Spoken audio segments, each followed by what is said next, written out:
And here we are, back again. Welcome to the Dominance Academy. I'm your host, Mr. Justin. Welcome to the weekend.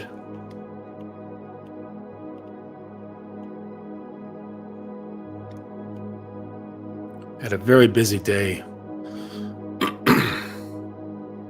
in and out of Manhattan. Last couple of days. That's been fun. Because I normally don't go to Manhattan.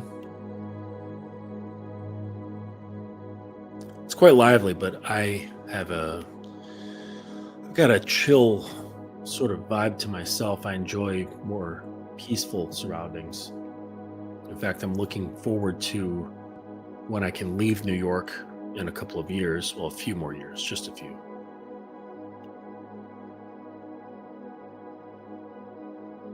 Four or 5 years, something like that.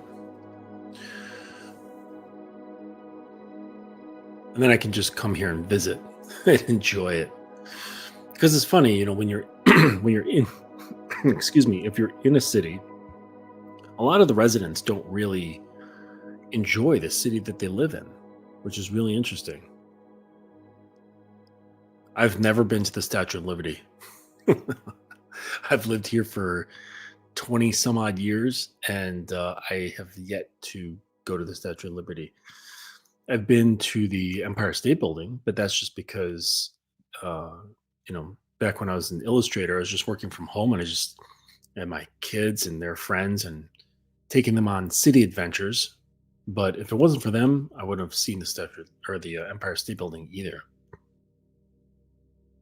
So yeah, hope you guys had a good week. I know that I did, but I'm looking forward to this weekend. I think I might be able to get in a ride even. This is the best riding weather for anyone who rides motorcycles because it's cool enough to wear your base layers and full leathers, full boots, gauntlet gloves, and keeps your temperature regulated, and you can ride with full confidence knowing that you're protected severely. But yeah, I like wearing leathers. I've got a fantasy of messing around in leathers.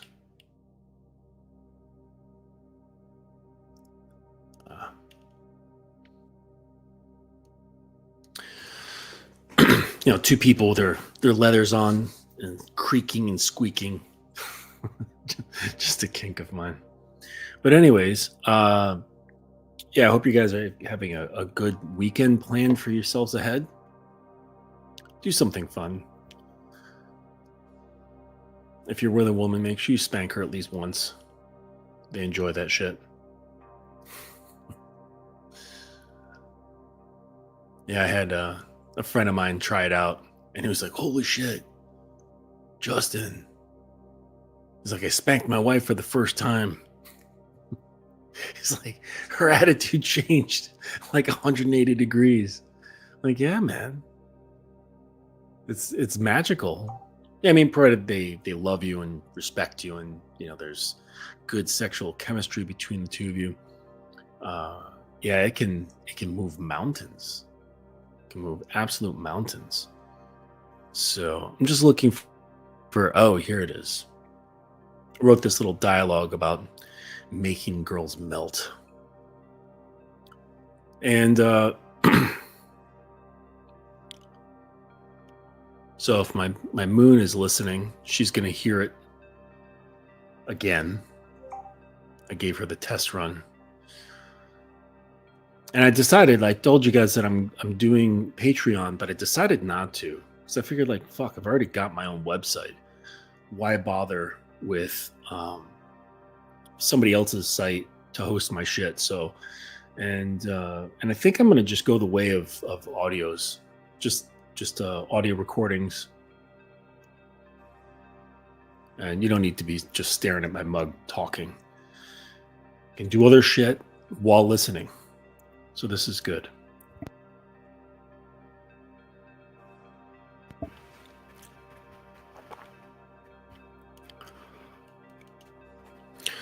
So, yeah. Okay. So yeah, I'm just going to do the audios, but I'm compiling them. They'll be ready. I'll make an announcement, and they're going to cover like more advanced topics in BDSM. Um, the power use of mantras. I can even like just go through some of the titles. The use of mantras, that's going to be a big one. Mantras and affirmations, because that's what allows you to really start influencing their thinking, influencing the girl's thinking, her perspectives, how she feels about herself. And it's a really powerful thing when you start using the raw energy of sexuality, right? So there's the two raw energies. If you're into like chakras and stuff, are the first two, right? The first one is all about survival, right? Food, shelter, water, air, keeping your heart going, that sort of stuff. And the other one just above that is your sexual energy. And that stuff is both of those are very primordial. So if you can tap into the emotional, psychological, and energetic stuff behind them, and then utilize that energy, you can do things, right? You can use that energy to affect other forms of psychology and use that as a catalyst. But the survival stuff, like, that's not so interesting and fun, but the sexuality stuff is fun, right? We all enjoy a sexy good time. Sexy time. So we all enjoy that. So instead of just enjoying it, you can use that power of like heightened arousal and alter the way she speaks, things that she believes, how she feels about herself, how she feels about you, and use that as a catalyst for transformation. But yeah, get into that stuff. A little bit about bratting and how to deal with brats. Fuck her like a decision, not like a request. Mind fucking. I go deeper into sadism. I know that I had a stream, was the last one or the one before, where I was talking about getting in touch with your sadist, your inner sadist. And so I'm going to be going a little bit deeper into sadism. Demanding versus commanding submission, teasing her mind to own her body. There'll be I'll use the next one in like a series, maybe a series of 3 of the begging blueprint. I'll just make one long audio and just charge a little bit more for it because there's a lot there. But the begging blueprint, the power of erotic storytelling, that's a good one. Yep, really powerful stuff there. The softer she gets, the rougher she wants it. The way she bends when you don't break her first. You want her wild, but you're scared to own her. Yeah, these are like, more in depth, deeper concepts, and there's a whole bunch more. I've got maybe about 20, 25 subjects here. Make her your good girl and your slut. Because a lot of guys, they think that it's one or the other. You know what I mean? Like either you have a good girl or you have a slut. And it's like, nah, man, you got both. You've got both in there. It's just depending on, life experiences, how she was raised, what sort of, sexual experiences she's had, types of parents she's had.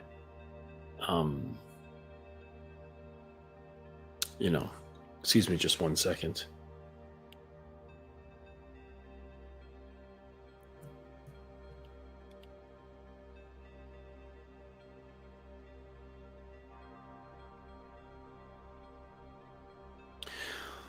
So yeah, so those things alter like which one takes the forefront, right? Um, but it doesn't mean that just because on the front end she comes off as a good girl, that she's also not a slut, right? Or she doesn't have that slutty energy in her, right? And just because she's had a certain series of experiences and conditioning that has her acting slutty, that's like presenting slutty, doesn't mean that she doesn't have a good girl inside. Okay. And it's the guy who knows how to nurture all of this in her that she becomes more integrated. And what helps, obviously, is for you to be integrated first, right? Because as men, we don't lead through instruction. Well, sometimes we do, but you don't lead through instruction until you've led also through example. So you yourself have to be integrated, right? Meaning that you don't push away anything of yourself, because that's what she's doing. The good girl pushes away her inner slut, and the slut pushes away her inner good girl. And you're like, how does she push away her inner good girl? By thinking she doesn't deserve it. By thinking that she only deserves to be treated like a fuck toy. That she is only valuable for her, her tits or her pretty face or her ass, right? So they're like, I've always been treated this way, so this is how I gain attention. This is how I gain validation. So I'm just going to keep presenting myself this way, and then I'll just get what I need, but it's not all of what I need. And they just kind of continue that way. Same with the good girls. They're never really seen as the sexy girl, or often not treated like a sex object. Not that they would like outwardly say they want to be, but they too want to feel that invigorating energy of someone who really wants to just devour them sexually. But they don't know how to express it. They don't know how to show it. They don't know how to nurture it. So it just kind of remains dormant.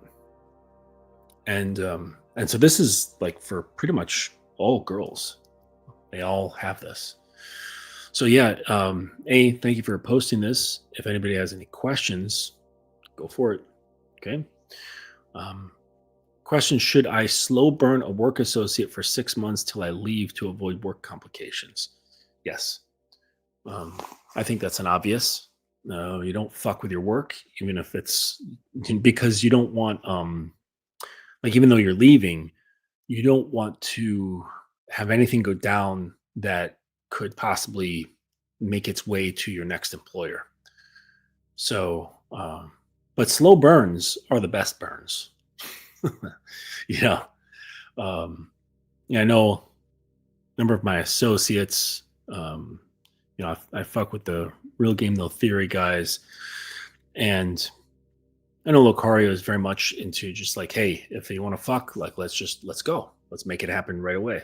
Like, why hold off? And I'm really into the slow burn. I'm extremely patient, and pussy's not gonna make me rush. It's not gonna move me off my square. My dick comes out when I choose to, not because I'm what's the word? Compelled to, right? I'm not compelled by pussy. But oh, hey, what's up, little one? I thought you were gonna show up and watch it later. But anyways, good to have you. So, but no, I'm not compelled. So I enjoy the tension of the slow burn. So if you can generate like a clear and obvious interest and desire for sexual integration, right? Because it's not always just about intercourse. So the sexual attraction is there. You can do various things to kind of keep that that little ember stoked, right? Just a little breathing on it, just a little bit, but you don't want it to turn into a big flame, right? You just want to keep that ember stoked to the point where you're out of that job, and then you can really start adding kindling and, blow some real air on it. But I really enjoy the tension of the slow burn, because that's actually what women love, right? So if you can show that you are comfortable with the slow burn, if you're comfortable with the tension, that you can even manipulate the tension by increasing it and then decreasing it, right? Like you've got like a rubber band, you can pull it tighter and you can kind of like loosen it a little bit, but not so much that it gets baggy. Okay, you can just stretch it and then release that tension just a little bit. If you can display through your flirtation, through your presence, through your communication, that you have control over this tension, that the tension doesn't control you, this will increase her arousal, it'll increase her tension, and in a positive way. Okay, it's positive anxiety, and that can turn into her sweating you. It can turn into her really getting hungry for your time and your attention. But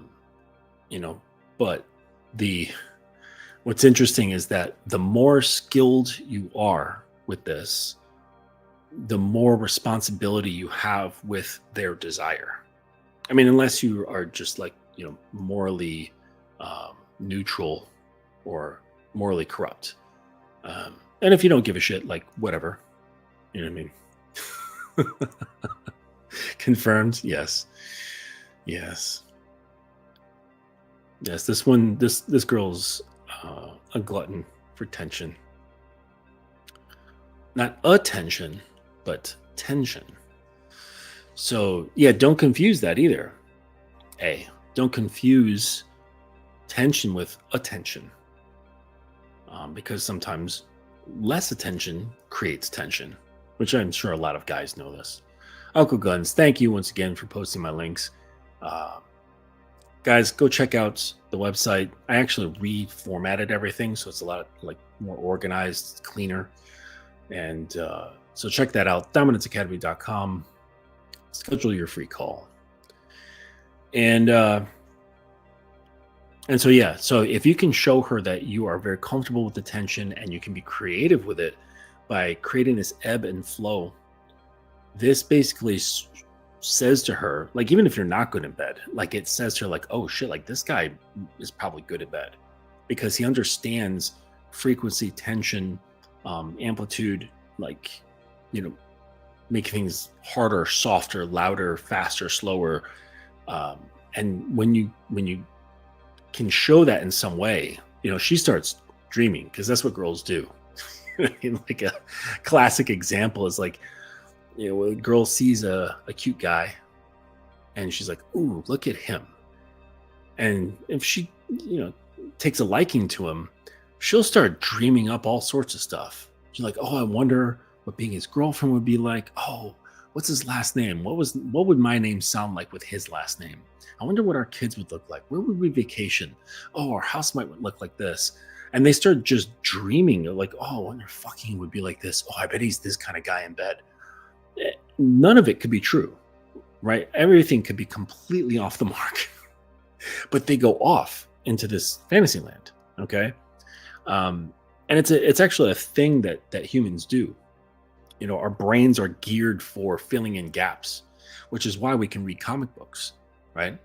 And there's actually a very rare condition of people who cannot read comic books. Their brain can't make sense of it. I had a friend who in college who was like this, and she looked at frame by frame and she couldn't fill in the gap between the frames and to tell what was happening. They looked like separate events, and her brain couldn't weave together, couldn't stitch together the logic, right?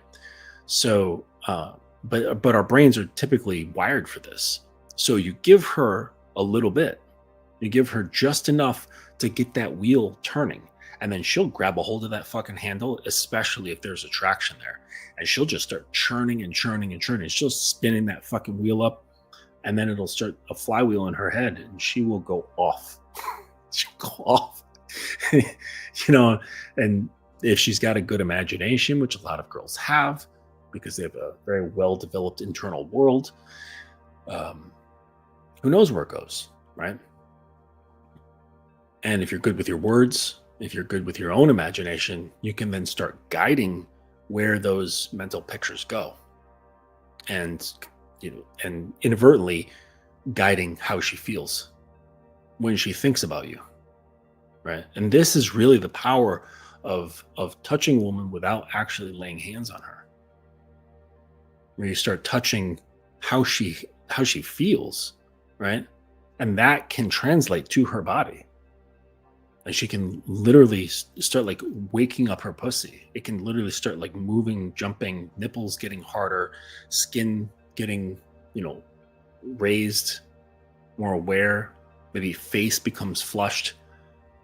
They can have all kinds of physiological responses just from you commanding words in such a way that gets their mind and their emotions spinning. Okay.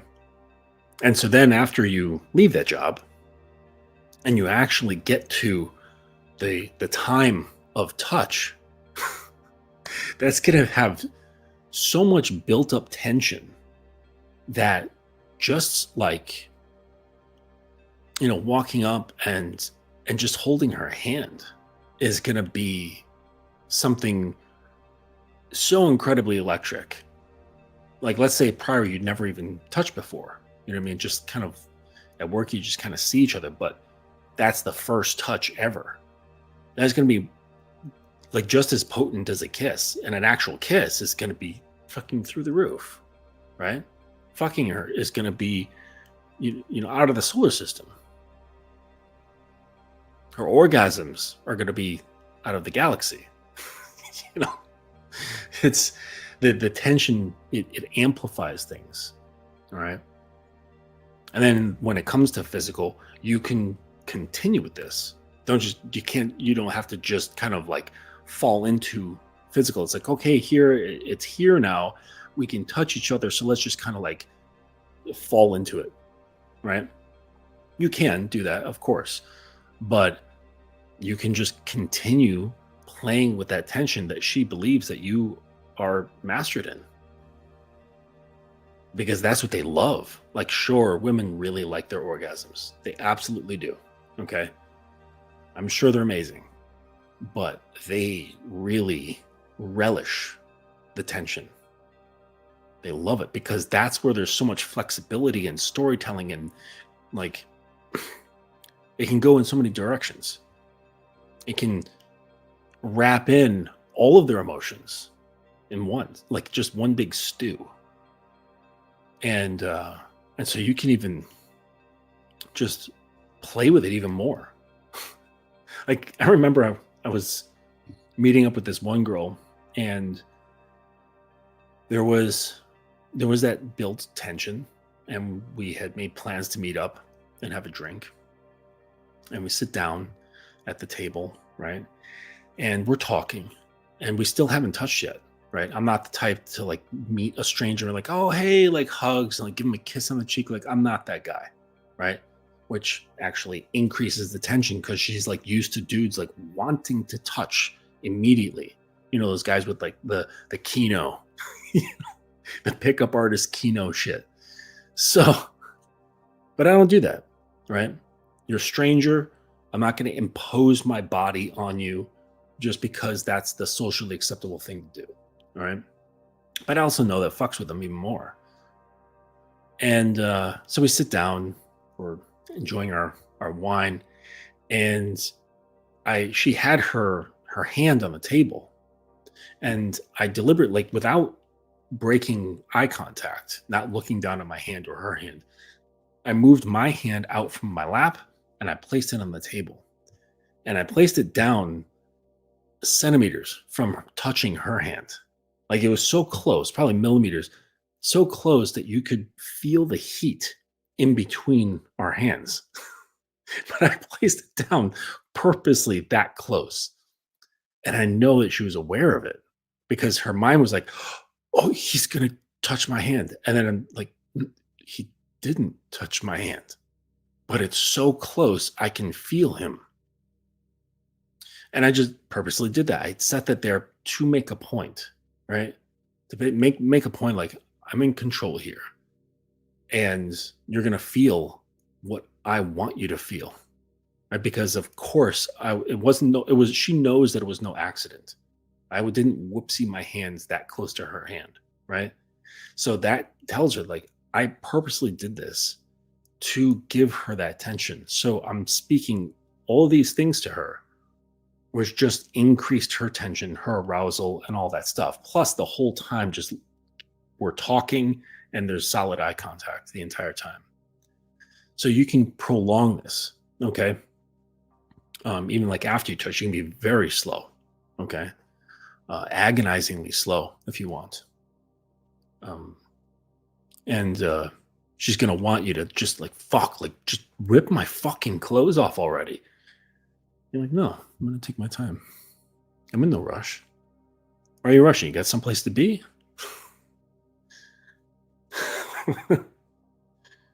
You can take your panties off if you ask nicely.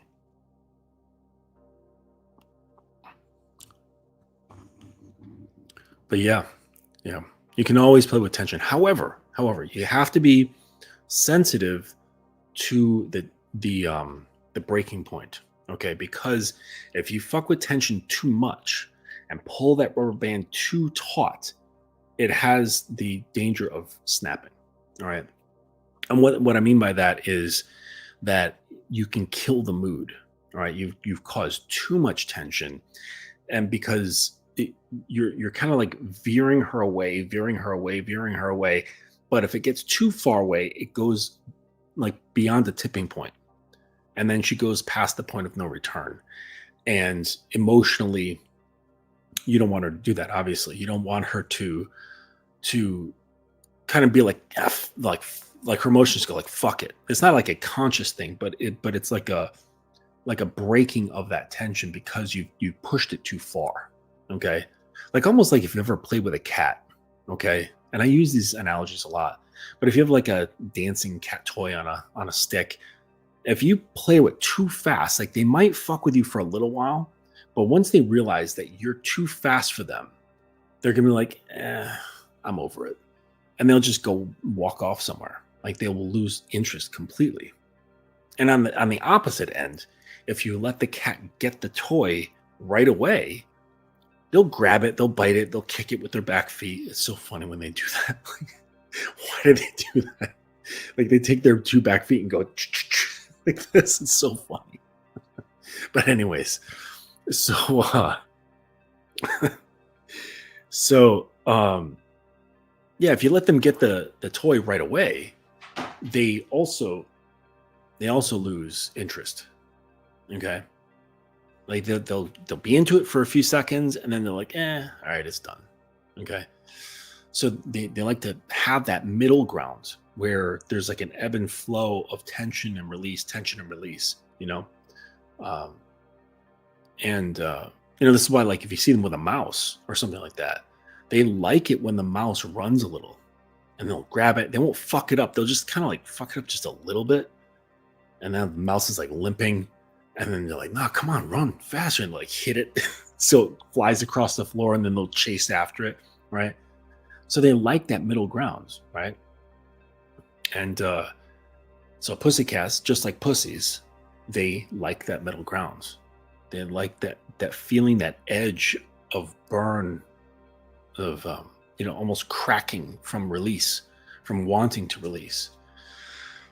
And so just learn to be sensitive. It takes practice, and like I screw up sometimes, because the thing is that like not every woman has the same tolerance for tension.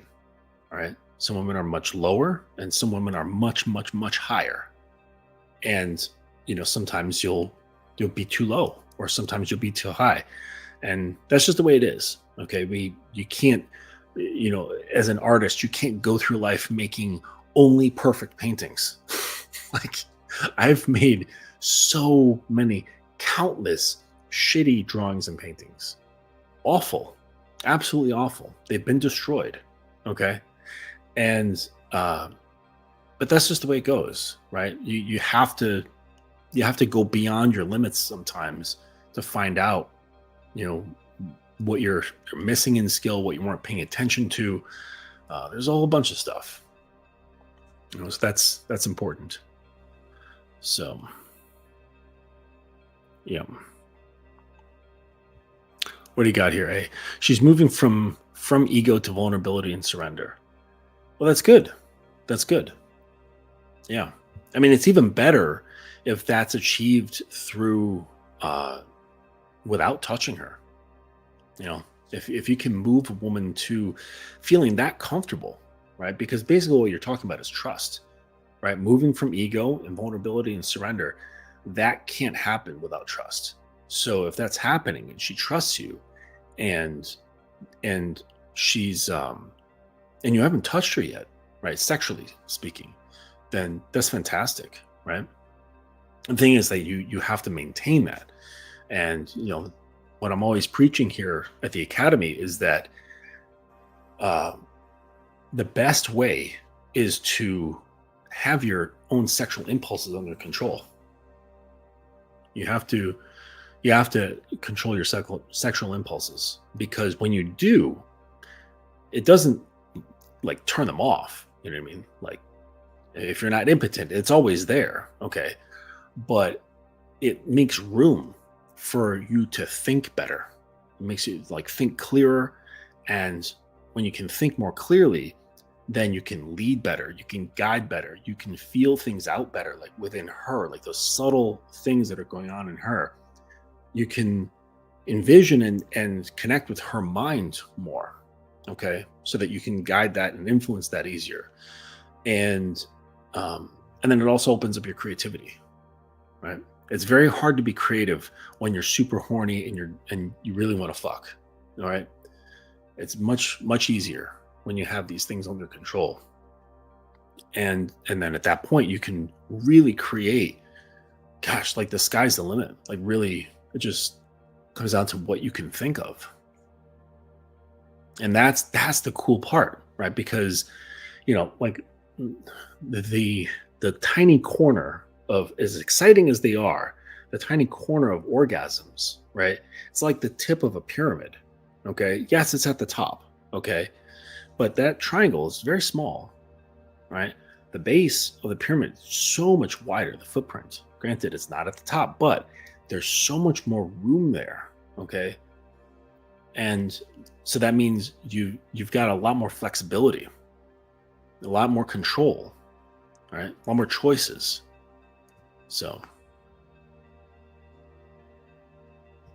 that's a good question. Do you have other women? Do you have other women? Wait, do you have other women you're dealing with other than this one at work? Don't you? Oh, you do have other women at work. Yeah, or than this. Got you. Gosh, sorry, feeling dyslexic this evening. But yeah, that's good. It's, you know, I would say that it's a good way to protect against one-itis, which is basically the hyper focus on one girl. And this, I think, is a good practice for guys who are just learning about how to have like a masculine mindset, all right? Or the mindset of a man. Because once you can understand, because like here's the thing, like for the man who is not grounded and centered in himself, he's presented with a woman comes into his life, and this draws part of his energy, his attention, his will toward that woman. Okay. And then that pulls away from him being able to think straight and behave properly. Okay. It influences him. And so the way to combat this, right? A very easy way to combat this is to bring in other women, right? To talk to more women, interact with more women. So then that prevents you from really getting attached to any one of them. All right. So your energy is kind of, by the situation of it, it causes you to kind of keep things together on yourself. Okay.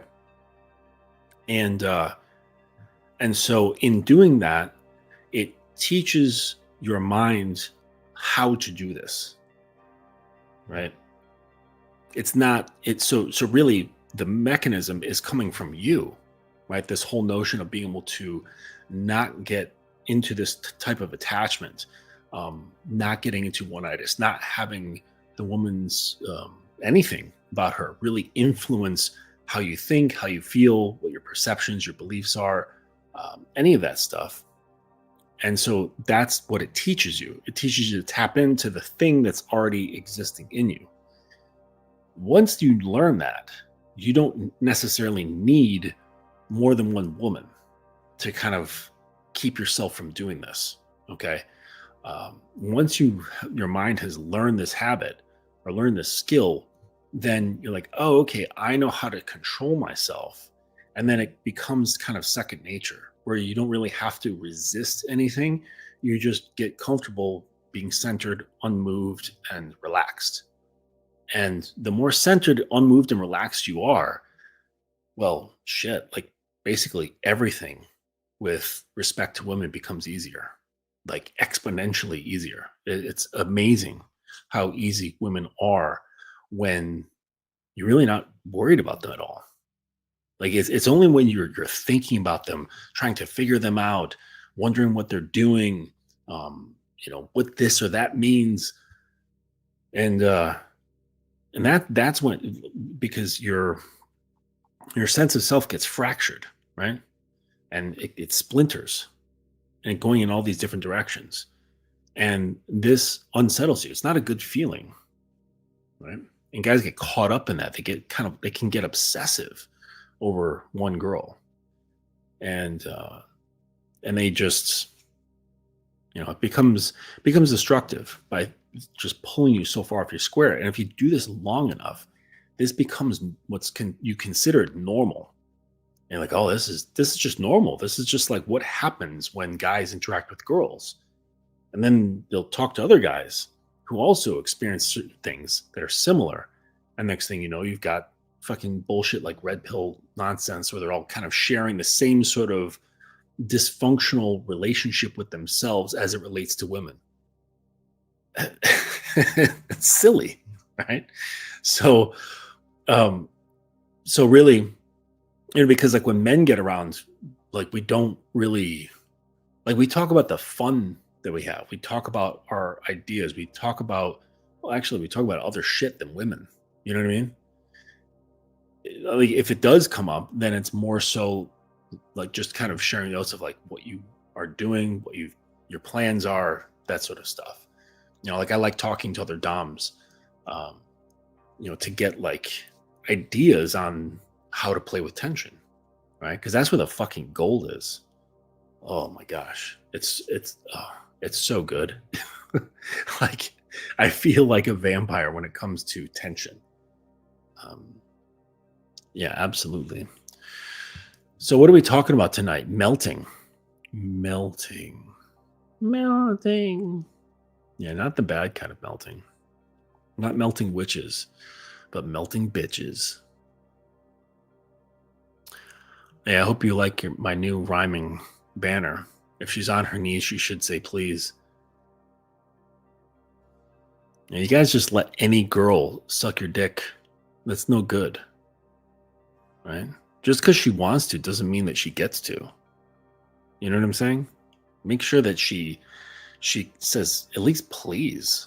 Like, please, can I suck your dick? Like, come on, like have some manners. You know what I mean? Don't just be gobbling shit up like you're like a fucking savage. Have some decorum.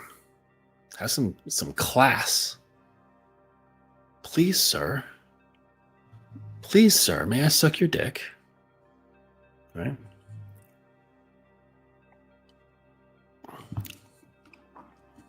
Good. Now try it again, but look at the floor. Look at the floor. Don't look at me. Look at the floor and ask again. Yeah. Okay, so making her melt. I wrote this little piece here about that. So I'll read that and then we can discuss some of this stuff. Okay. Most men, if we're being honest, have no idea why a woman never truly melts for them. They'll spend years trying to figure it out. They'll upgrade their wardrobes.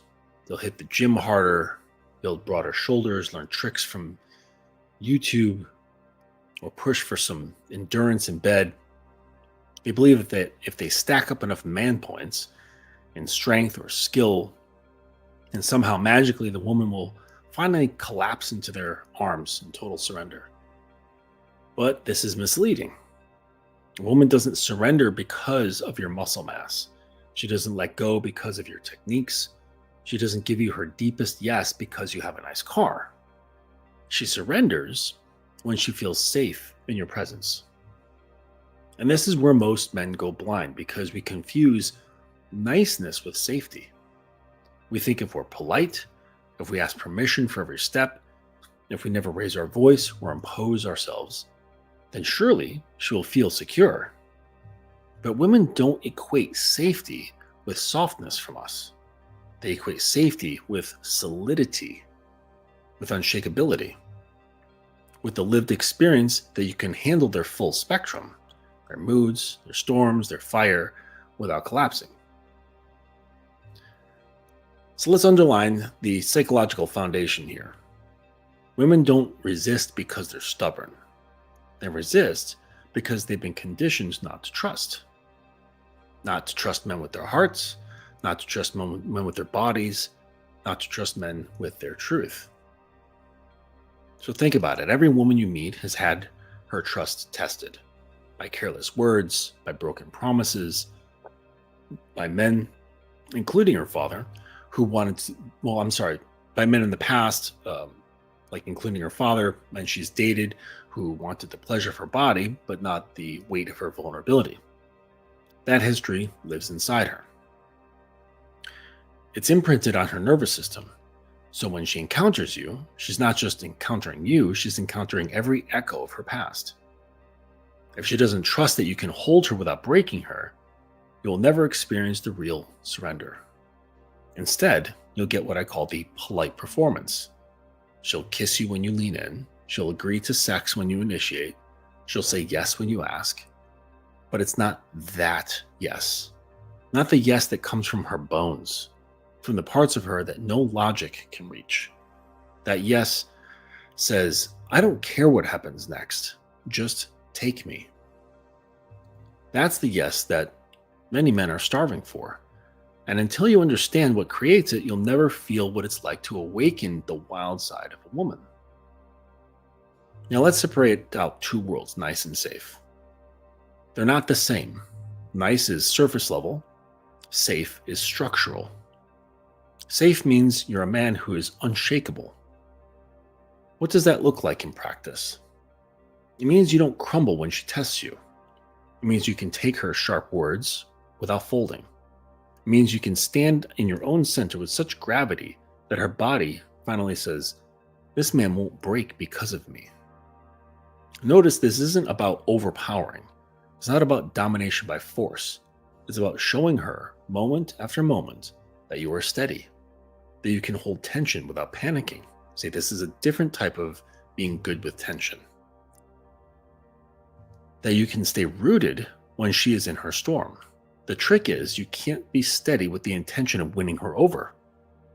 That is wearing a masculine identity like a jacket. That's simping. When a woman feels this, her entire body recalibrates. She stops thinking so much. She stops guarding her edges. She stops controlling every interaction. Her nervous system rewires your presence. She moves out of her head and lives in her body. She becomes present. She finally feels free to let go. And when a woman lets go like this, everything about her changes. Her body becomes more primal. Her voice changes timbre. The sounds that comes out of her are not polite, they're not pretty, they're raw, unfiltered, and real. And most men mistake this sound. They think they have to amp up their dominance to get it. More roughness, more choking, more spanking. But they miss the point. That sound doesn't come from force. It comes from safety. It comes from her nervous system no longer seeing you as a threat. So let's pause here. The key to unlocking a woman's true surrender is to demonstrate repeatedly that you can handle her without breaking. That's the work. That's the test. When she knows that you won't break, that's when she gives you everything. That's when she stops holding herself together. That's when she starts falling apart into your container. And gentlemen, that's the difference between a life of polite affection and a life of volcanic connection. The difference between transactional intimacy and transformative intimacy. This is where men split into two paths. Some stay stuck. They keep chasing validation with biceps and bedroom tricks. They settle for polite. They never see the wild, unguarded, unhinged, fully surrendered woman. But the men who figure this out, who truly embody safety, unshakability, they don't just have sex. They ignite something ancient, something unstoppable, and they call forth the part of a woman that only emerges in the presence of trust. So the question becomes, which man do you want to be? Do you want to be the man who gets the surface level yes, or do you want to be the man who awakens the yes that lives in her bones? Because that choice determines everything about the depth of intimacy you'll ever experience. And here's the closing point. This isn't abstract. It's not poetic fluff. This is psychology. This is nervous system science. This is lived human experience. Her body will never melt for you until her whole being knows it's safe in your hands. Not just her mind, her body as well. And when it does, you'll discover what most men never will. The difference between being with a woman and being with a woman who is fully, completely, devastatingly yours.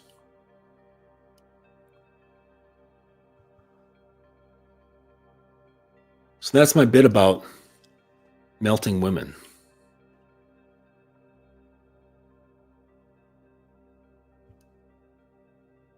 Oh, is it?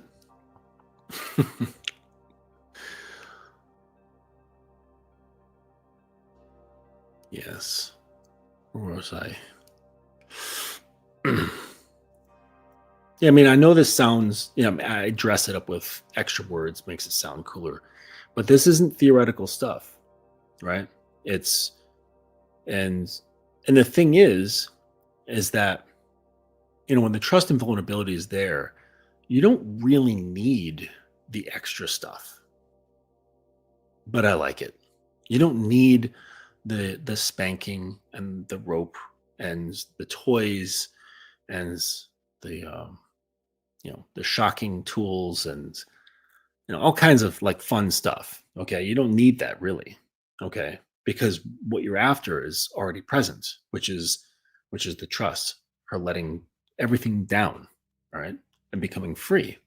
And the thing is that when she has done this, she doesn't have to think so much, which is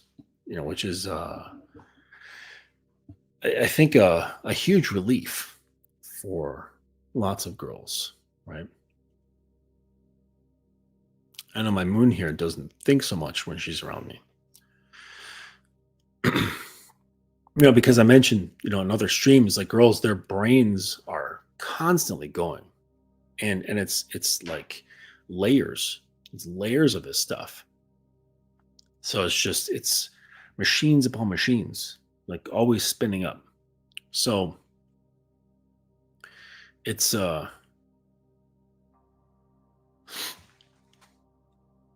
it's important that if you can influence a woman, this is part of her relief. The relief that she experiences when she doesn't have to think. All she has to do is relax. Okay. She gets invited into the state of relaxation. Okay. Which this is why you should never tell a woman to relax. Okay. You should just relax her. Use your power of influence and leadership to relax her. Just saying, hey, I know you're feeling tense about that thing or you're really upset. Just relax. And it doesn't work, right? It's kind of like this running joke where the guy tells his girlfriend or his wife to relax, and that just pisses her off even more. If it was that easy, she would just do it. Right? So, maybe girls can't. Okay. Like I know I can. I can just like will myself to relax, like in any given situation. Maybe girls have a more difficult time doing that. So you just saying this, it doesn't do anything. It just kind of twists the knife a little bit. So instead of it just saying it, just do it. Relax her. Take control of her paradigm. Take control of her perception, what she's feeling, what she's hearing, what she's thinking. Right?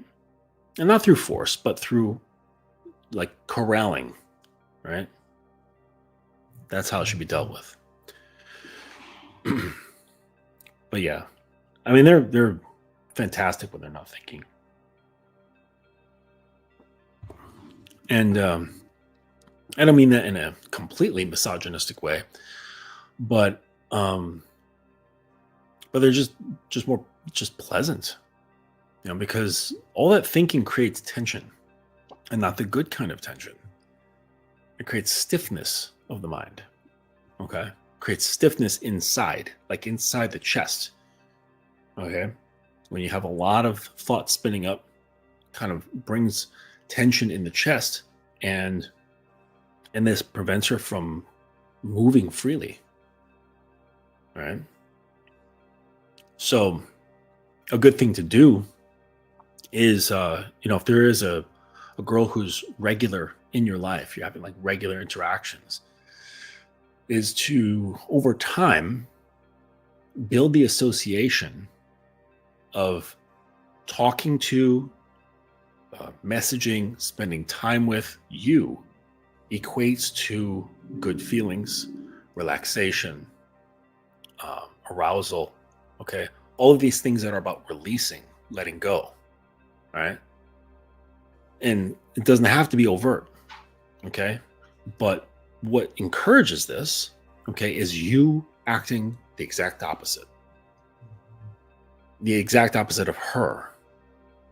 So you don't want to be worried, tense, full aggressive, neurotic. You don't want to have that fast, imbalanced, tight sort of vibe about you, right?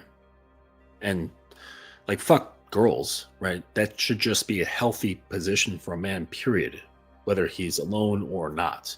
Okay. It allows you to think, breathe, move through life, move through your challenges a lot better, a lot easier. And so, when she comes around, she's spending time around you.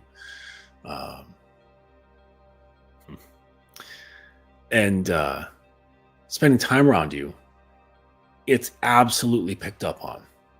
All right, because you can pick up on things like when you're around somebody who's like depressed, right?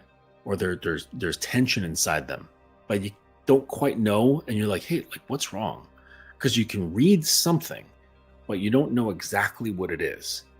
Like, are they worried? Are they sad? Are they upset? Are they pissed off? Like, you just can't tell, but something's off. You can feel it. There's something of your intuition that's like, something's not right with my friend here. And you're like, what's wrong? Okay. And if they're a passive aggressive little shit, they'll be like, nothing's wrong.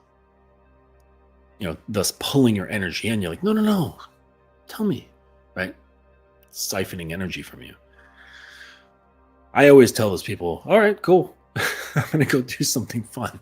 I'm going to go ride my bike. So you just said you're cool. So, all right, that's fine. I don't play those games. You tell me you're cool. You tell me you're all right or nothing's wrong. I gave you one chance. That's it. I ask once. You don't want to take me up on it? Okay, I'm going riding. So, yeah, you want to be the opposite, right? You want to be, relaxed, right? And this encourages her, especially if it's like consistent. You're regularly, like every time. I don't mean like sleepy or dragging your feet. You're just relaxed. Like it's just kind of like a chill 0 point. Okay, like on a number line, right? There's like the positive integers, negative integers, and then 0 in the middle. That's where you want to be. Just very neutral. You're not up, you're not down, not energetic, you're not depressed, you're not this, you're not that. You're just neutral. Okay. And because whatever you are, whatever state you're in, that is going to affect her, because women are mirror-like. They're reflective, they're flexible. So like things bounce off of them. Okay. Sometimes they absorb them. And so the more neutral you are, the easier it is going to be for her to kind of assimilate more to where you're at. She's going to feel more comfortable. But if you're like up, or you're down, or you're tight, or frustrated, or whatever, any myriad of emotions, any kind of states, this is undoubtedly going to affect her, right? Because girls are reactionary, naturally reactionary, responsive creatures. Okay. Much of it they can't control. And it's just how they are. It's just how they're wired. It's part of their survival instincts, right? Because they didn't have the brute force. They don't have the dense skeleton, all the dense muscle fibers, per square centimeter. So other things had to be developed over time to, evolutionarily, so that they can survive, right? And it has to do with observation, keen observation with the senses, keen observation with the instinct, and the sixth sense, reading situations, cunning, moxie, right? Like, you could say, like, approach a girl on the street. You're walking down the street, see this cute girl, and like, oh, hey, excuse me, got a minute? I don't mean to interrupt you, but I saw you here. You're very cute. I wanted to introduce myself. And she might smile and go, oh, hi, and you're like, hey, I'm Justin. And she's like, oh, hi, I'm Catherine. And she's smiling and stuff. But that smile, you're a complete stranger out of the blue. That she's learned. Now, this is not a guarantee of what's happening, but as an example, she's learned that that's a really easy way to keep things cool. Because, girls smiling, it makes people more pleasant, right? If she was like, who the fuck are you? Get the fuck out of here. Now, I am in New York. There are girls who act like that. But she runs the risk of me reacting poorly.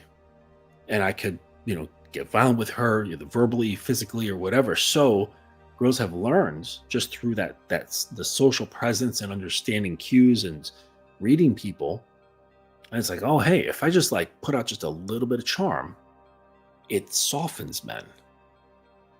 And so I can just carry on, and he'll think I like him, and he'll think everything's great today, and we can just move on, and I can delete his phone number and just go on with my life with no scrapes, except just having to be a little bit dishonest in that moment, right? Because if I was honest, he might bash my head in or whatever, or start crying with today's men. God, could you imagine that? Today's guys, where if she really said what's on her mind and the guy just starts breaking down into tears, she has to go into her own bag and give him her little packet of tissues. Yeah, that's definitely what would be more likely to happen with today's guys. Yep. It's such a weird, interesting conundrum, right? Because like 2025, I would say that today's girl is the most sexually liberated girl of any generation, of any decade, and yet guys are they're underlaid. They're undersexed. So it's like, what's going on here? Like either the girls are just more out, like less demure, less conservative, which is how they're presenting, and that's all. And nobody's fucking, or they are fucking, but just not the vast majority of guys. Now, of course, guys are like, no, these hoes out here, they're all fucking Chad Thundercock.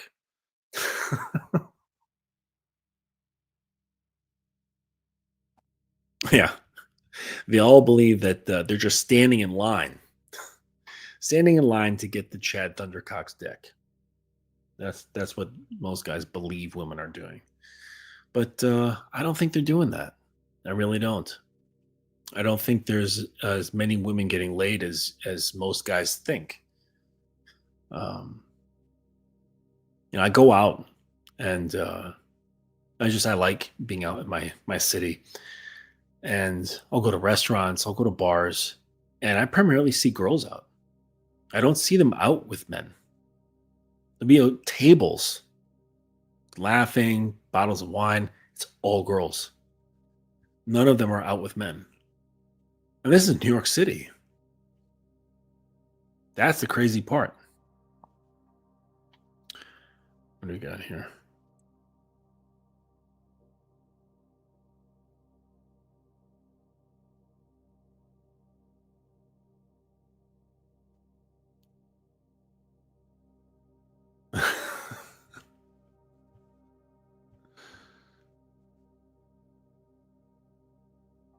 Yes.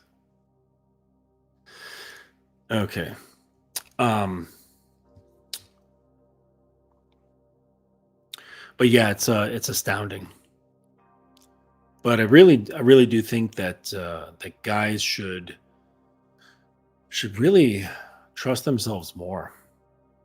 Really trust themselves more and put more focus on themselves. And I don't mean in the hermit sense, in the sense of I'm not going to pay attention to girls at all, and I'm only going to focus on my own goals. Okay, um, and because they have this weird belief that if they just do that, then just the right girl's going to fall in their lap, right? Just kind of like, oh shit, she falls down, and he's like, wow, I've been working all this time, developing myself, my career, my health, and this girl, she found me, and she's a virgin. This virgin girl just like plopped into my lap, and it's just a gift from God because I was such a good boy and focused on myself.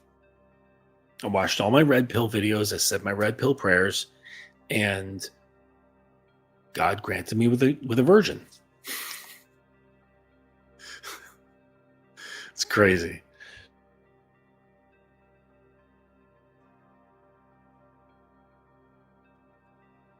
Yeah. So no, that's not going to happen. That's really not going to happen. You must make what you want happen, right? And I see sour grapes all the time. Sour grapes is that old Aesop's fable. Like, that was brilliant, right? It was like pre-Jesus.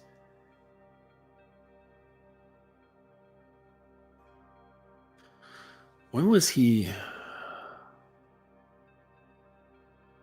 He was a Greek slave and storyteller. Used animals to describe human behavior. He lived in ancient Greece between 620 and 564 BCE. And we still tell these stories.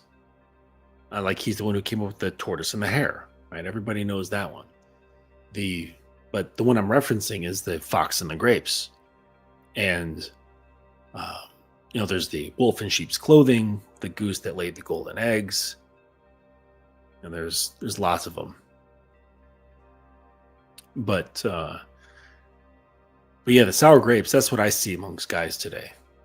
Bitchy foxes complaining about the sour grapes. And that story is like the fox sees the trellis of beautiful grapes and he tries all day to get the grapes. And he's tired, he's annoyed, and he's hungry. And he walks away and he looks at the grapes and he's like, you know what? I bet they're fucking sour anyways. And that, I think, is the state of guys today. They don't try. They don't talk because the truth is they're fucking scared. Like the truth is that fox could not reach the grapes no matter how hard he tried. Okay? And so instead of saying, damn, I'm just not built to jump, right? I am just a fox. I'm too small. Instead of doing that and just admitting the truth, the reality of things, saying, well, I can't do this. So instead, the ego steps in and says, well, those suck. They're probably not worth getting anyways. And I think this is what a lot of guys are doing. They're looking at the dating market. They're looking at women and they're saying it's not worth it.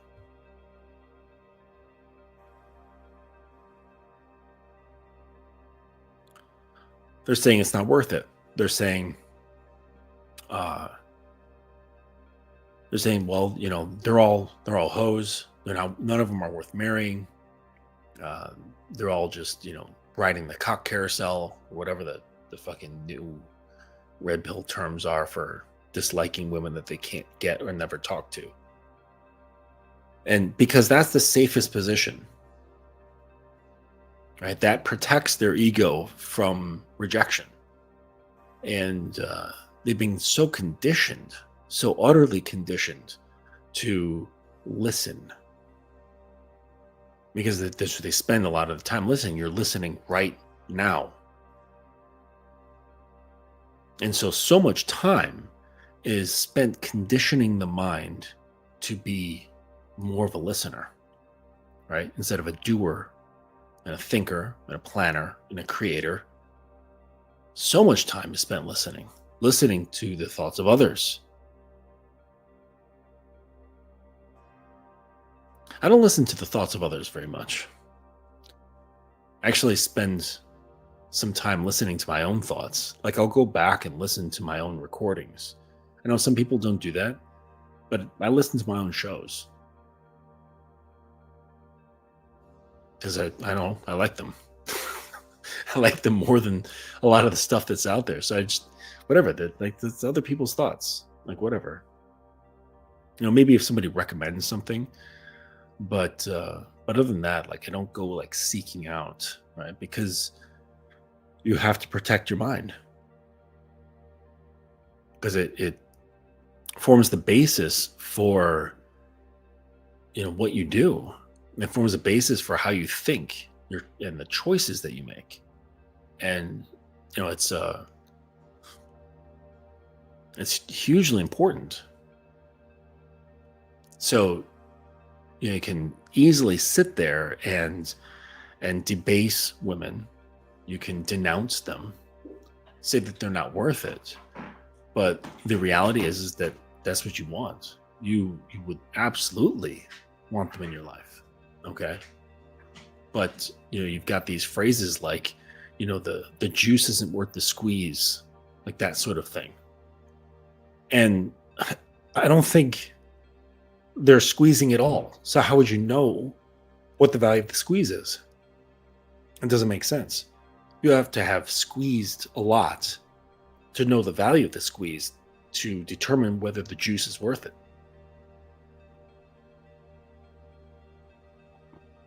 You've had to squeeze a lot of juice to figure out what juice has value and what doesn't. But we're getting this phrase from people who have not squeezed much at all, if nothing. And they're saying, this juice is bad. How the heck do you know?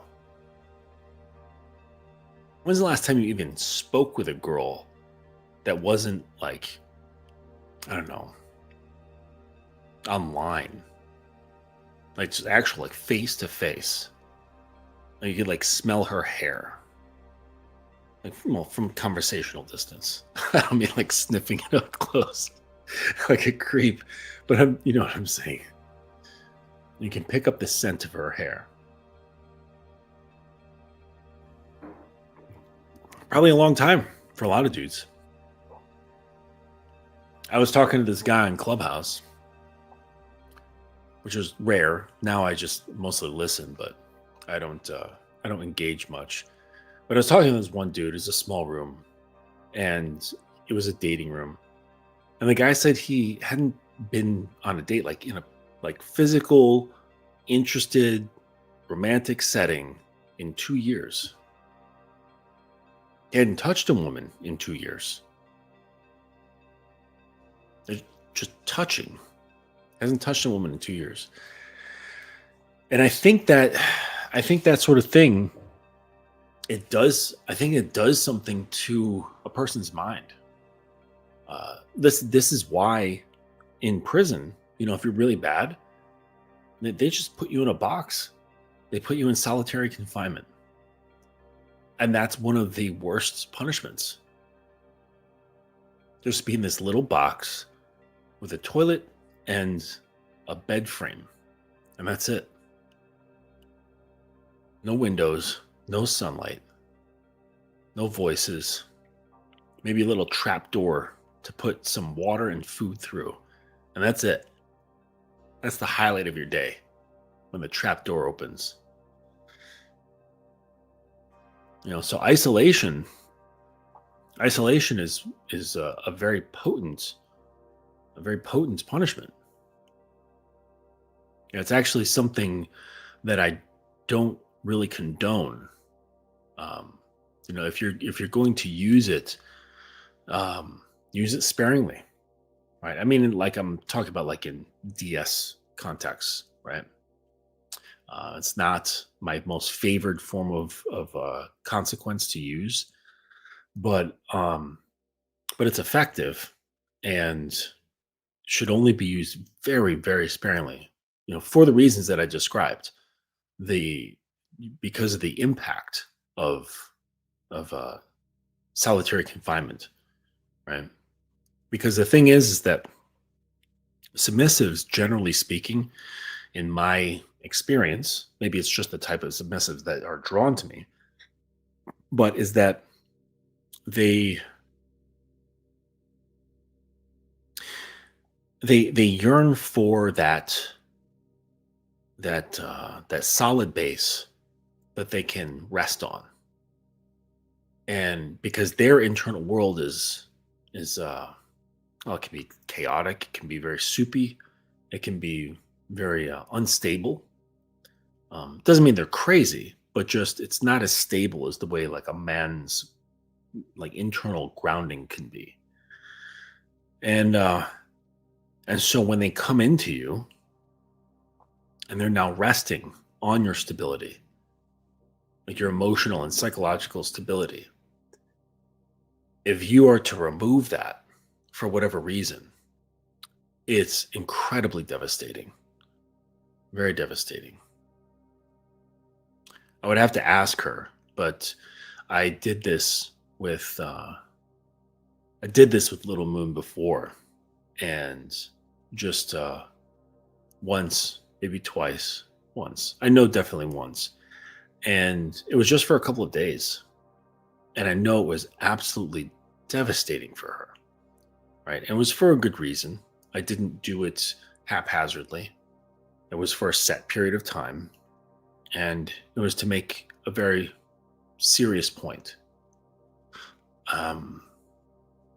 But so I say that to know that it's an incredibly potent form of punishment. And this is just something to keep in mind, right?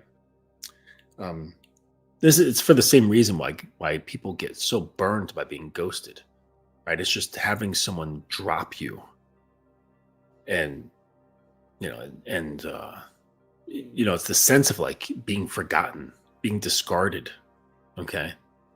And so if you're in the position of leadership, you can't be so reactive in that kind of way. You can't say, "Oh, well, you've pissed me off," or "You've annoyed me," So I'm gonna go dark for a couple of days, right? And that's that's a very reactive way to go about things. You don't want to lead that way. Okay. I mean, you don't want to lead based on any of your impulses. That's not the kind of that's not the kind of leadership that you should be, guiding someone else with, because what are they learning from you? Remember, like, if you're in a position of leadership, you're always teaching. You're always teaching based on what you do and what you say, your behaviors and your habits. So take that into account, because, girls, they're always watching you. They're always observing you, both consciously and unconsciously. And this is, I'm not saying this to put pressure on you or anything like that, but just as something that you can understand, right? Because it helps you understand that your presence has gravity, and it's no joke. And it's a lot better if you don't treat it like a joke, if you take your own presence very seriously. And I don't mean with bravado. I don't mean with any kind of chest thumping or, being like super extra stoic guy, right? Nothing like that. But taking it seriously, like with conviction. And, conviction doesn't mean that you are never light, because you can still be light and convicted at the same time. But just know, like, when you are put into a position, like A was talking about, what did he say? I'm going to scroll back here. Said, I'm doing it now. She's slowly dropping her ego into surrender. So, the ego comes away, the cooperation comes through, and the surrender starts happening. And this is when, when the trust comes through, and that's all getting built. The more this happens, and take this into consideration, the more this happens, the more responsibility you have. The more, like, if you want to see it as pressure, the more pressure that comes on you as a leader. The more she gives, the more you need to hold. And that's where guys get caught up, because they're like, oh, I want all of her. I want her to trust me implicitly. But they either veer away, or they don't understand that there's a considerable amount of responsibility they must take on. That's not like a one-to-one ratio with the amount of trust they give, right? So that they give 10 points of trust, you have 10 points of responsibility. But if you take that on with skill, you take that on with confidence and a relaxed attitude, this brings out more of her. And she's like, oh, like what I was reading from the essay. She's like, oh, this guy's not going to break. He's not going to break from little of me. All these guys from last year, year before that, like they just snapped like twigs. The second they saw something that was unpleasant, the second they experienced me having a bad day, the second I accidentally, like lost my cool and, like bitched at him or something,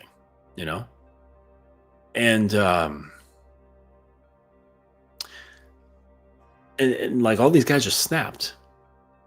They snapped like twigs. And then, but this guy, it's like nothing. It's like he acts like nothing is even happening. As far as like his emotional reactions go, he's not even flinching from anything that comes of me, even the good things. Like, I'm happy to see him. He's fairly neutral. I'm really horny and want to gobble up his cock. He's fairly neutral. I'm having a bad day, I'm crying all over him, he's fairly neutral. and it's like, this is power. This is having absolute power. And then be able to move off of that neutrality whenever you please, to do whatever you please. That's power.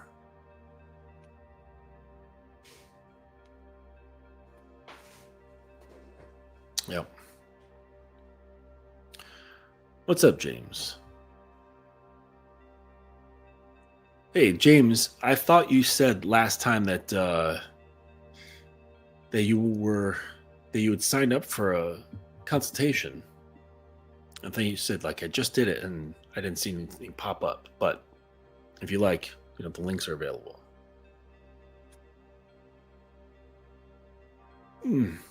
Getting tired. I'm going to be closing this up soon. Another few minutes. I heard Gary Vee say, whatever you're consuming is dictating your point of view. Yes. Yes. It's important. I'm starting to understand how important it is to watch who you listen to. Yes. Oh, okay. All right. I'm sorry. I'm confusing with someone else. My bad.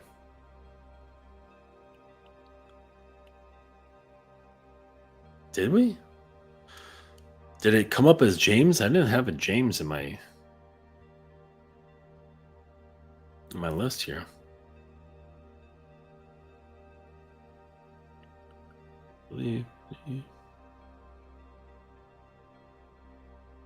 Oh, okay. Yes. Back on September 21st. Yep. James Map. Yep.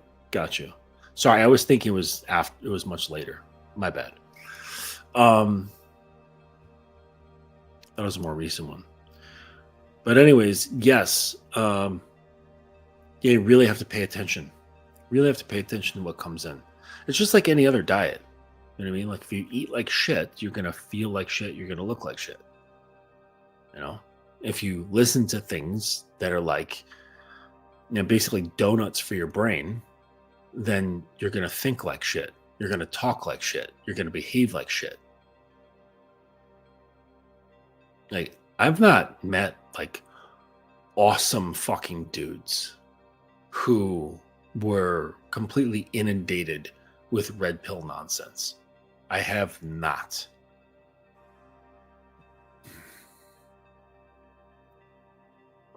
I've met fucking awesome men that all think for themselves.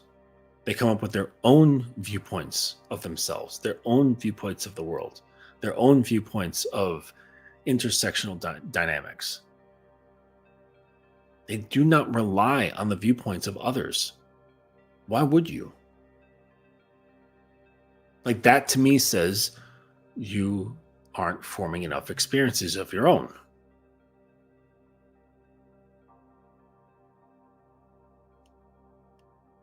That's kind of like a poser. Like, I don't know if people still use that, but like when I was skating, I think they also used that in the mountain biking community. But I skated a lot, I mountain biked a lot, and there's always these guys who like have all the shit. You know what I mean? They got the best bike, they've got the the best skateboard, they've got the best gear, all the best shit. Right? But they don't do anything, right? They hang out and they talk and talk and talk and talk and talk with all the other people. You know what I mean? But they're rarely out doing stuff. All right. Rarely out practicing. And they're the posers. And it's the same shit. It's the same shit with women. The same shit with interpersonal dynamics. Where the guys, they'll hang out, they'll be the posers, and they know so much, right? They're just like basically like a walking Reddit, okay, when it comes to knowledge about men and women, when it comes to the finer intricacies of red pill logic, okay, and all the other different colors of pill. And then there's like tons of like no true Scotsman fallacies and all sorts of nonsense like that. And so it but the vast majority of those guys, of those like super fanboy guys, okay, who know so much about women, don't have any. Make it make sense. They know so much about women, but don't have one of them. All right. It's because they're all shit, right? Just like those grapes. I would have a girl, but they all suck, so I don't. Yeah. No, maybe you're just a loser with an overinflated ego who is so fragile, who's never actually really even challenged their ego because they never put themselves in any position to be challenged. So they stay nice and safe in their squishy, warm little bubble, circle jerking a bunch of guys about the finer details of red pill logic. It's like dudes arguing about the, particularities of fucking Star Trek. It's the same guys, same dudes, just different context. At least the Star Trek guys are not damaging society. Right? You do realize that the vast majority of people consider these fucking red pill crackheads to be detrimental. Like they're seen as like ultra fucking weird. But you've drank your own Kool-Aid so much that you think that you're the ones sitting in truth. That's like what people who are delusional act. That's what they say. No, I'm the only sane one, says everybody at the insane asylum. I'm not saying you guys are, red pill guys are insane, but, whatever. What do you got here, James? I've got to unfollow a lot of people. Listening to you gives me energy and faith in what's possible. For sure.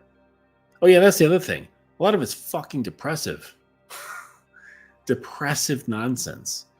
Right? It's just regurgitating failure mindset. And they put it together in such a way that makes it sound like it makes sense. And so if you're like making sense of failure reasoning for a long enough period of time, what do you think is going to happen to your thinking? And if your thinking gets altered, what do you think is going to happen to your behavior and the choices you make?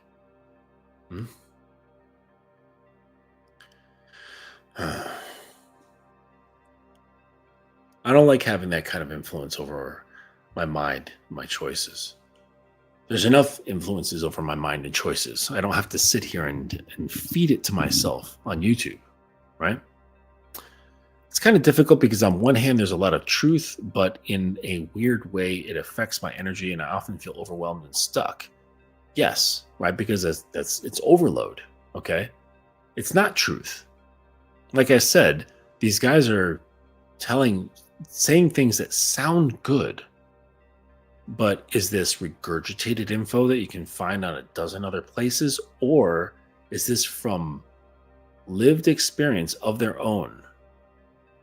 And then it's like, well, but that's just their lived experience, because we've all heard that line where girls are not the same for every dude. Just because she treated you like shit or wasn't sexually attracted to you doesn't mean she's not sexually attracted to anyone. Doesn't mean that she treats everyone the same way. It doesn't mean she has no respect for no man. She just wasn't respectful of you. And she wasn't sexually attracted to you. She didn't trust you. But surely there's somebody else that she may trust, that she may respect, that she may be sexually attracted to. But these guys take story upon story upon story and relay and relay and relay. And it's all relatively the same stuff, just kind of like dressed up differently from show to show, from host to host.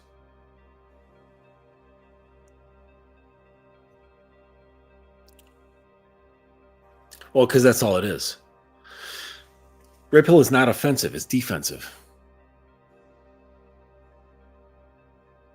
It offers no solutions. Nothing. I see a lot of goofballs who idolize fictional criminals. Soprano, Breaking Bad, The Joker, Lannister. That guys want to be accepted as criminal more than they want to commit crimes to make them. Well, you know what? I idolize fictional heroes. Like, I fucking love Conan the Barbarian. I love Rambo. I love just like all those like action heroes of my generation. Fucking love them. Amazing.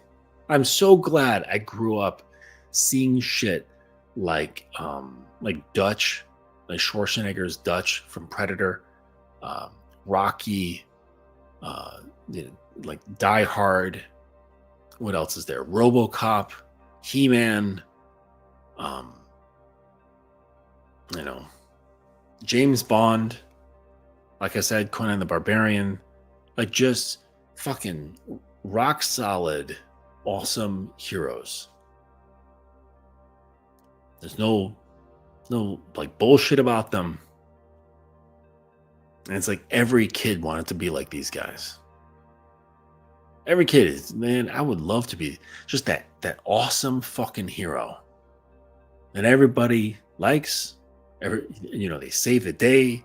They've got these friends, Lion-O, the Thundercats, shit like that. Like, that's all like badass shit. 80s, early 90s, it's all badass shit. So glad I grew up with that influence.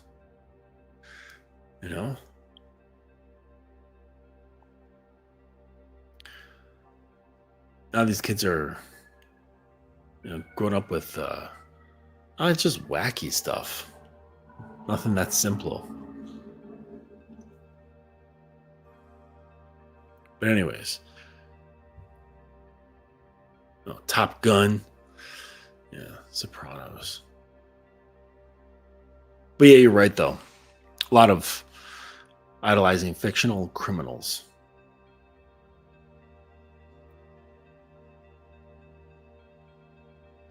Yeah, well, it's the whole notion of I'd rather have a convincing image to make you think I'm something that I'm not. And it's like, how much of a man do you like? How much not of a man do you want to be?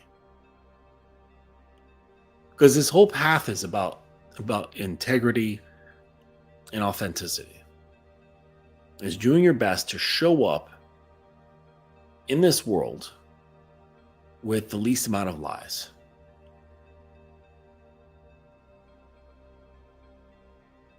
I mean, fundamentally, you're already coming at it with some kind of deception, right? Where you think you are something that you're not. Like the me that I think I am, it's all completely manufactured. It's just like a conglomeration of different things, layered and stitched together over time. But is that me? What? So that means like I'm just like a bunch of little parts? And that's it? So if I removed all those little parts, like what would be left? Right? So we're starting there, but then guys take that initial lie and then they pack on like layers of fictional identities on top of that because they want other people to see them a certain way. Yeah. I think you should spend more time getting to understand your authentic self and try to bring that into light as a living being. Because again, like as far as like influence goes, this is incredibly powerful when it comes to women. Absolutely powerful. This is because largely girls don't have that kind of confidence to do this on their own. Right? They want to follow because they don't have that. Generally speaking, they don't have that fire in their gut that says, you know what, fuck what the world thinks. I'm going to do what I want to do. And without any much of that self, that self-awareness that causes insecurity. But you can do that and give her the courage to express herself. But it's show up authentically. But this, again, like, it comes from you starting this. So it's the irony of so many guys saying they want the authenticity of a woman whilst they don't have to do anything. They can just kind of sit back and not be authentic. They can present all kinds of lies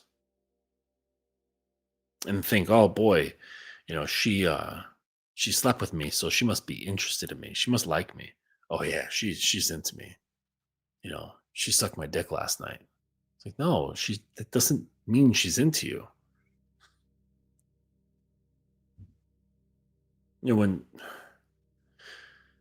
a girl's into you, she starts adopting your thinking. She starts adopting your frameworks, the way you look at the world, how you feel. The things that are, more so what makes you you, not just your dick.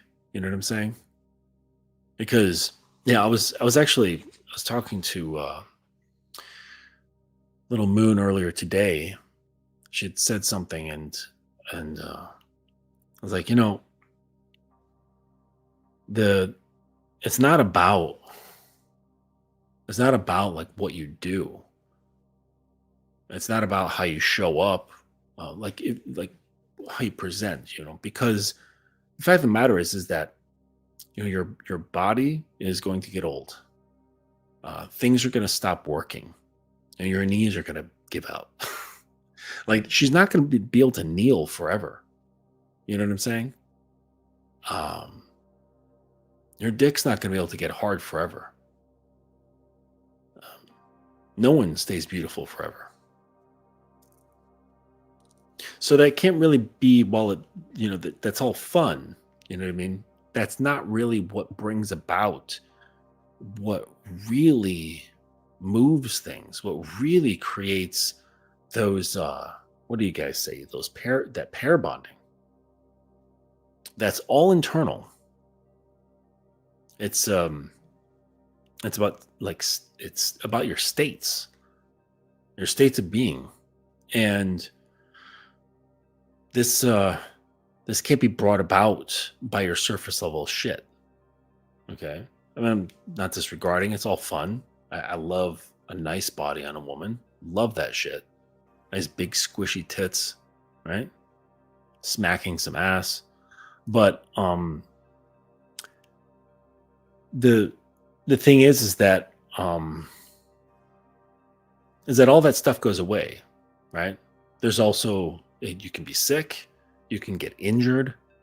So as far as like the complexity and the fullness of a dynamic between a man and a woman can't be contingent upon your bodies.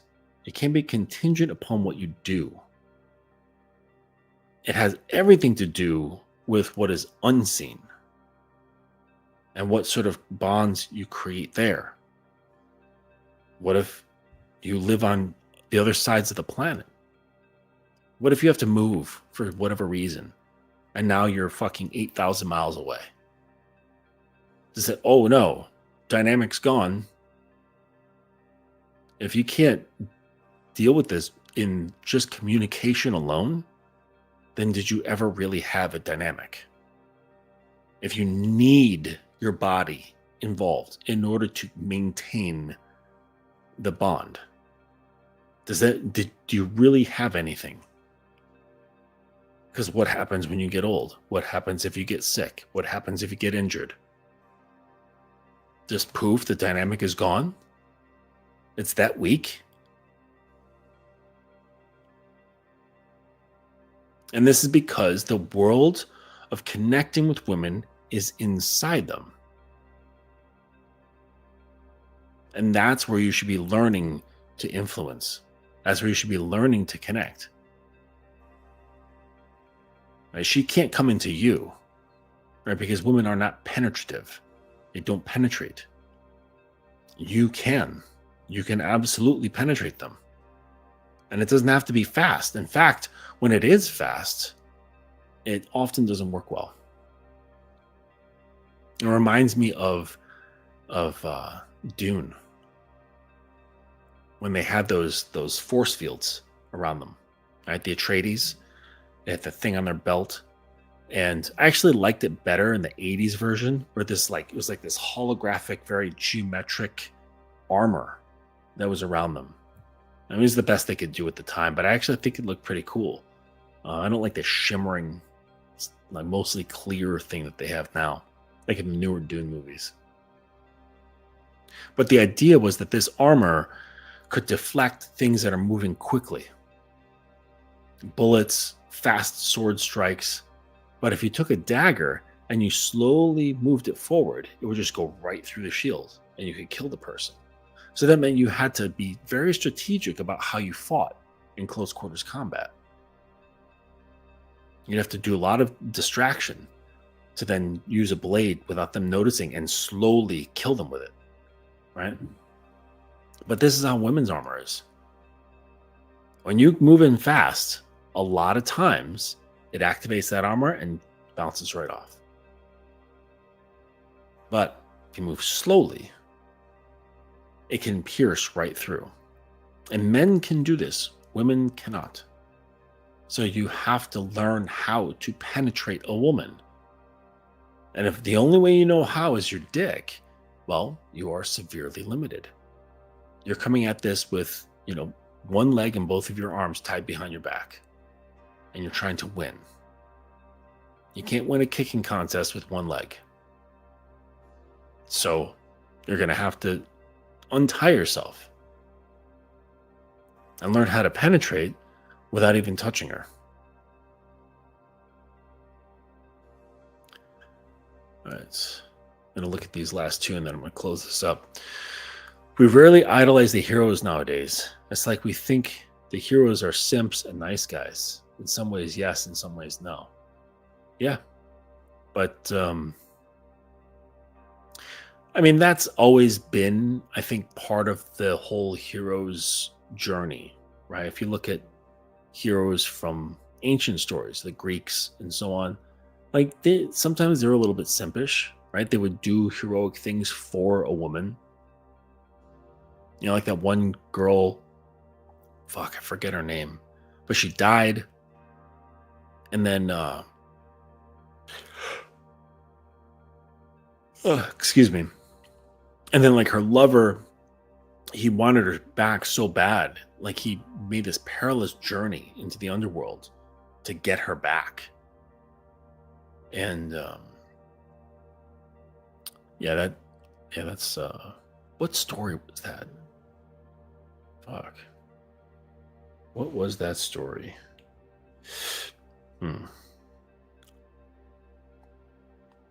What was the Greek story of the hero who ventured into the underworld to bring back his love?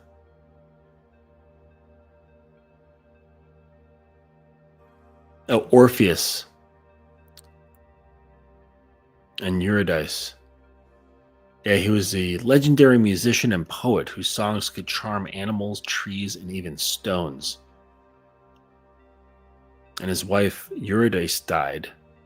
I think that's how you pronounce her name. Eurydice. Bitten by a serpent on their wedding day, he refused to accept her loss, and he descended into Hades. And his music softened the hearts of Persephone and even Hades himself. They agreed to let Eurydice return with him to the living world on one condition: he must walk ahead and not look back until both had fully left the underworld. Of course, that's the knife twist. At the very edge of daylight, doubt overtook him, and he turned to check, and in that instant, Eurydice was pulled back forever. It's one of those myths that feels less like a distant legend and more like a blueprint for human weakness. Well, yeah, of course, duh. Um, but yeah, so that's, heroes were always doing extra shit for girls. Rambo didn't. I don't think so. But see, it's like a different sort of thing. And the hero, he's like the 80s hero, the barbarian, the warrior. He was like, yeah, I'm gonna kill these guys, and like, yeah, like I've got like this bitch on one side, and she's like, oh, and then I got this big fucking machine gun in the other hand, and I'm just shooting all this shit, and she's on my side, she's grinding on my hip, I'm just shooting everybody up. And like, that's the whole thing. He's not like really focused on her. He's just like, yeah, I got her too, and I'm killing everybody. Like, that's how it was. It wasn't like I'm doing this for the girl. I heard Ellen Roger Curry say being real is just presenting your private self publicly, basically owning it. Yes. But I think a better way to going about that is learning about the shadow self through Carl Jung, and learn how to exercise it. Because before you go presenting it, you have to accept it. You have to accept the parts of yourself that you'd rather not accept. You wish they weren't there. And that's the beginnings to living authentically, is reducing your self-rejection. And so when you get to a point when you're not rejecting yourself and you accept who you are and what you are, your flaws, the darkness that's inside you, as well as the light, then it becomes integrated and you become an integrated man. And this is how you can start walking with authenticity. And then when you start behaving this way, there's no other alternative. You can't go back to wearing a mask just to get in the good graces of a woman. It just can't happen. Right? The lid of Pandora's box is gone. So you have no choice but to live how you've exposed yourself to yourself. Right? It would cause a lot of distress to try to go back to lying on yourself. And it's what girls like. They really do. They're like, finally, there's somebody that I can see. And even if she doesn't like you, she's going to like you. She's going to like you to a certain degree. Even if she may not be like romantically interested in you. She's like, oh, dang, like that guy's not fronting on anything. He's not trying to show me someone. He's just here. And it's just something that's picked up on. It's not like a message that's consciously thought. It's something that she unconsciously picks up on. Her instincts, remember? I told you, women have evolved to be more sensitive to subtle cues of human behavior and to try to feel out their intentions by reading them. And so, intention or not, they get to read how you are. And this is important. All right, guys. I went a little bit over than expected. I wanted to stop at midnight, but whatever. I'm going to put this one to a close. You guys, I really appreciated your time. Thank you for letting me have some of it. And for those of you, I appreciate you for watching me on the replay. Please go to thedominance.academy.com. Check out what I've got going on there. If you want to be fucking fantastic in bed, pick up my book, How to Be a Dominant Lover. Also got a couple of other books in there, including a free PDF ebook, The 20 Rules of Attraction. It's simple stuff. It's not earth-breaking. But whatever, right? All right, guys. Until next time, I'm out of here.